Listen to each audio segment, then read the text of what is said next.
لاہور میں اسموگ کی شرح خطرناک حد تک جا پہنچی ہے۔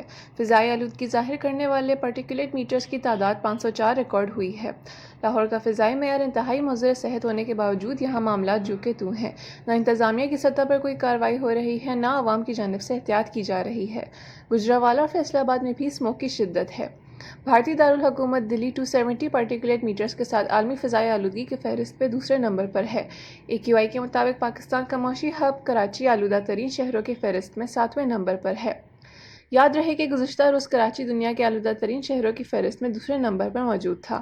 کراچی کی فضا میں آلودگی کی تعداد آج صبح 177 پارٹیکولیٹ میٹر ریکارڈ کی گئی تھی۔ دوسری جانب وزیر اعلیٰ پنجاب کا سافٹ اسموگ لاک ڈاؤن اجلاس آج 12 بجے طلب کیا گیا تھا۔ ذریعے کے مطابق اسموگ کے تدارک کے لیے سافٹ اسموگ لاک ڈاؤن لگانے کی تجاویز تیار کی گئی ہیں۔ رواں جمعے کو تمام اسکول، کالجز، یونیورسٹیز بند کرنے کی تجاویز پر بھی غور کیا گیا ہے۔ ذریعے کے مطابق اجلاس کے دوران ہفتے کے روز بھی مارکیٹیں، جم، سنیما، تھیٹر، فیکٹریاں اور ریسٹورنٹس مکمل بند کرنے کی تجاویز دی گئی ہے، جبکہ صرف ٹیک اوے اور ہوم ڈیلیوری ہوگی۔ ذریعے کا کہنا ہے کہ پبلک اور پرائیویٹ گاڑیوں کو بھی محدود کرنے کی تجویز ہے۔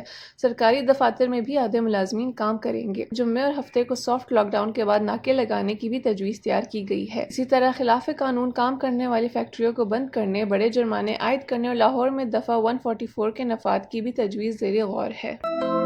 مزید ایسی ویڈیوز دیکھنے کے لیے ہمارے چینل کو سبسکرائب کریں اور بیل آئیکن کو دبانا نہ بھولیں۔